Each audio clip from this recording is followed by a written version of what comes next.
All right, so lesson 20 is continue writing and evaluating expressions like we saw with lesson 19, but this time we start breaking out the multiplication and the division in order to do a lot of the solving that we are after. So let's see what we got going on here. We got a farmer's market selling bags of apples. In every bag there are 3 apples. So complete the table. Okay, so if we've got one bag, and it said in every bag there are 3 apples, so then we've got the 3 to go along with it. So a lot of this we can just kind of fill in from the beginning. The whole idea is, okay, so if we've got 2 bags, well then yeah, there are a total of 6 apples that we've got. Then if we've got 3 bags, yep, then there's 9. And again, there's 4 bags, 3 are in each bag, so we get our total of our 12. Now, the big thing here that we're looking at is what are we doing to get over to it? We are multiplying by 3 every single time. Now I know as we work down the column we're adding 3. There's lots of different patterns that we're going to see in here, but the big thing is what are you doing to the bags number to get to the number of apples? Well, we were always multiplying times 3. So we do have to make sure how we write this out. When we multiply a number times a letter, remember the number does come first and the variable does go right up against it. So all we need to say is 3b.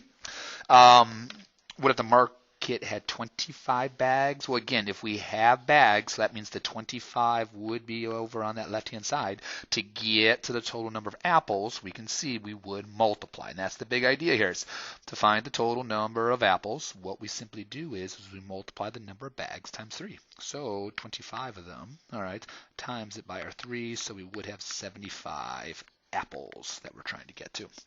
Again, kind of, I know some of you might be like, well, can't I kind of knew that. Yeah, we're just seeing with the basic ones here. Seeing with the basics so we can apply them to the ones that aren't as obvious. So a truck had the same number, A, more apples on it, then how many bags would, well, okay, so we've got A bags, all right? So we don't know how many they are, but what we do know is we take the number of bags and we always multiply it by 3. So yeah, all we would say is 3a. How many bags would the clerks use to bag up the apples? How many bags? Well, ooh, wait a second. Wait a second there. Had A more apples. Wait, we're going, they want to know how many bags there are. So cross that out there. Wait a second. We're going the other direction now. They've given us apples, and now we're getting to the bag. So what do you do to 3 to get to 1? What do you do to 6 to get to 2? What do you do to 9 to get to 3? Well, every single time you are dividing by 3. So you would take the number of apples, and then you would divide it by 3. So there's our winning answer that we're looking at. So you do have to watch, like we talked about before, is the point of view. What did they give me to start with? That's what we've got to watch for. So if we got 600 more apples on it, how many bags? Well, we know we take the number of apples and we always divide it by 3. That's what our expression tells us right up here. So 600 divided by 3, yeah, that's 200. So we've got 200 bags. I started writing apples. 200 bags that we've got. So how is part D different from part B? Well, as we had kind of said, it is about your point of view. You could say something along the lines as, is it we're going to multiply or we're going to have to make use of division. You just have to see what they give you. All right, so let's keep on going down here. All right, we got ourselves another table that we're looking at here. We actually do break out the use of the calculator here, so you can bring that out because more of the emphasis is on what do you do? Are you multiplying? Are you dividing? What are you doing there? I know, you're excited to use a calculator. I get it. All right, so let's see if I can get this taken care of. When you look at your next particular question that's here, it says in New York there is a 5-cent deposit. 5 cents. When you return or empty the can, you get your 5 cents back. So if you deposit 5 cents, so we want to write this as a decimal, so that would look like 0.05. So some of this we can do right at the beginning. Yay, there's 2 of them. Yay, I get 10 cents. 3 of them. Yay, I get 15 cents. 4 of them. We're just adding 5 cents every time, or if you just want to think about it, the repeated addition, and now we're at 20 cents. What we don't want to do is keep on doing repeated addition to get to 10, 50, and to 100, so we want a faster way. So the whole idea is if we have the number of containers, What are we doing to find the refund in dollars? What do we do to get to 20 cents? Well, remember, when you're trying to figure out what to multiply by, you're actually doing and you can think of it as a division problem if you want. But always go back to the first guy, because that's easy. What do you multiply 1 by to get to 0.05? Yeah, 0.05. Yeah, that's what we're looking at there. So to get from there, so we can check to make sure. If you grab your calculator and you punch in 4 and then times and then 0.05, all right, you'll get the 20 cents. So if you do the 10 and then multiply it times the 0.05, so 10, whoops, pen issue here. If you multiply the 10 times the 0.05, I'm going to pause it here. All right, I'm back, and as you can see from my screen there, well, anyway, things are working here. So really all we're trying to do is we're taking the number of containers, and then we are timesing it by the 0.05. And if you punch that into your calculator, I'm sure you did that, you get 0.5, but remember we're talking money here, so yeah, we do want the 50 cents that we've got. So again, all we have to do is a multiplication problem. Go ahead and take a moment, go ahead and punch those on in, all right, and see what you get. I'll slowly start filling in answers, all right. There we go. So the big thing that we're after is if we let C represent the number of cans. So let C represent the number of cans. What is the expression that shows how much money is returned? Well, what do you do with the cans to get the money back? You multiplied by 0.05. So you took the number of cans and then you multiplied it by 0.05. Now we can't leave it like this. We got to clean things up. Remember, number always comes first. The variable comes second. So there's our winning answer that we've got. Now use the expression to find out how much money Brett would have received for 222 cans. Now, this is the whole idea of I don't want you to get bogged down with the multiplication. That's why I reach for a calculator. What do you do with the number of cans? Well, you always take the cans and you multiply it by 0.05. That's what our expression says. So we do 0.05 times 222. Remember, when we're using our calculator, we do want to make sure that we are writing down what we're doing. So yes, it is $11.10, but do you have the work down? So let's look here. If Gavin needs to earn $4.50 for returning cans, how many cans does he need to collect and return? Okay, now wait a second. This time they've given me the money. So I'm going to go back up into my table there. I'm going the opposite direction. Well, we saw this earlier in the year. When you go the opposite direction, what happens? Opposite operation. So the opposite of multiplying by 0.05 or 500ths is to divide by 500ths. So take your $4.50, divide it by your 500ths, punch that into your calculator, and it says, yeah, 90. All right, 90 cans we have to end up returning. When we divide by a decimal, it does some funny stuff there.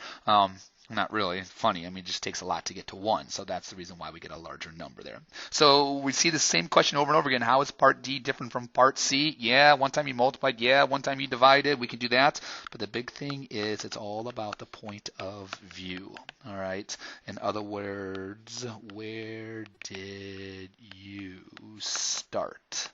And that's what's really going to start having an impact on these particular questions.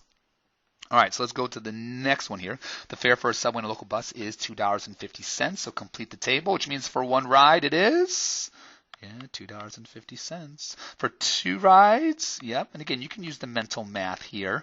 For 3, $7.50. For 4, $10. And again, you can just keep on adding the $2.50 on, and we can keep doing that. But what do we notice here? What do you do every single time to get from rides to the number of dollars? You are timesing it by, remember, use the 1. That helps us out there. $2.50. We do want to check to make sure. We can punch those in our calculator, and they certainly do work. Go ahead, fill in those next 3 that you've got. All right. Pause if you need to.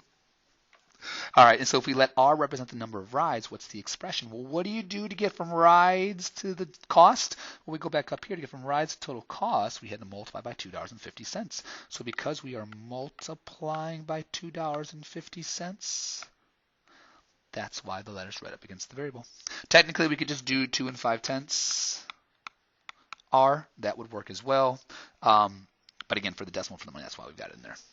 So use the expression to find out how much money 60 rides would cost. How much money would 60 rides cost? Okay, rides, 60 rides. So if we go to our table, we can see the rides are on this left-hand side. So it's kind of like we had the 60 right here. Well, what are you doing to rides to get the total cost? Well, we were multiplying. So we can use our wonderful expression that we just wrote, or again, we can revisit the table as well. The main thing there is, did you take your 60? And are you multiplying it by your $2.50? Punch that into your calculator and it says 150. So $150. Next one here, again, much like we saw before, commuter spends $175 on, they're spent, wait a second, money. They gave us money this time. Money's on the right-hand side, so the whole idea here is if they gave me money, what do you do to money to get to rides? Well, you can see we're going the opposite direction as before, so instead of multiplying, we are going to, that's right, divide. And instead of multiplying by $2.50, we divide by $2.50. So we would want to see $175 divided by $2.50. Reach for that calculator. Go ahead, punch it on in, and it should say 70. Now, again, they want to know how many trips, so our answer here would be 70 trips. Again, how is part, you can see we keep coming back to this over and over and over again. It does depend on your point of good view, or like we had said before, your starting point. Where did you start at? Did you start with money? Did you start with trips? What did you end up starting with? Let's get to 11 there. Let's get you just started on this here.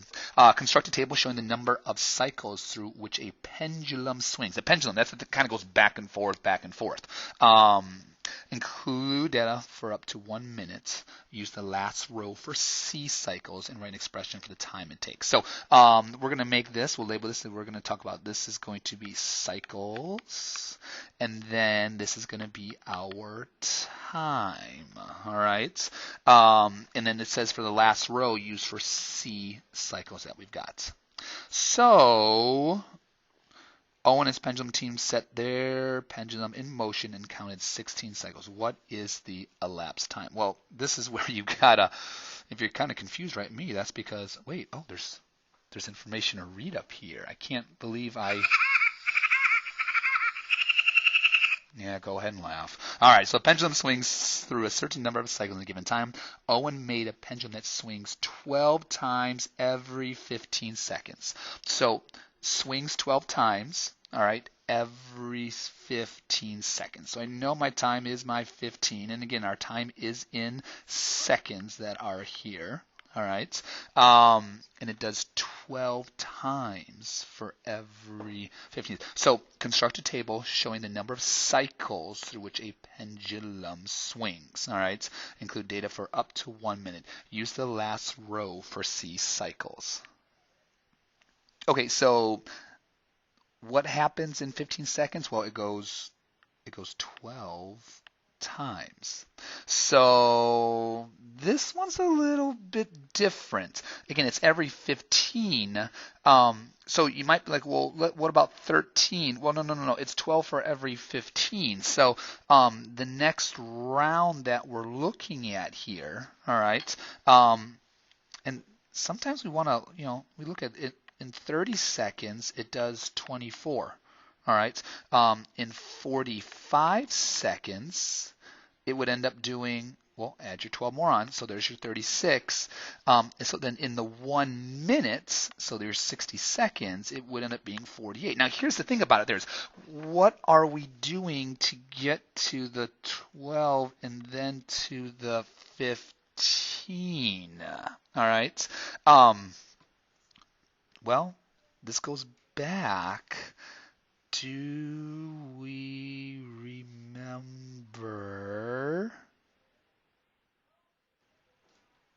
divided by x?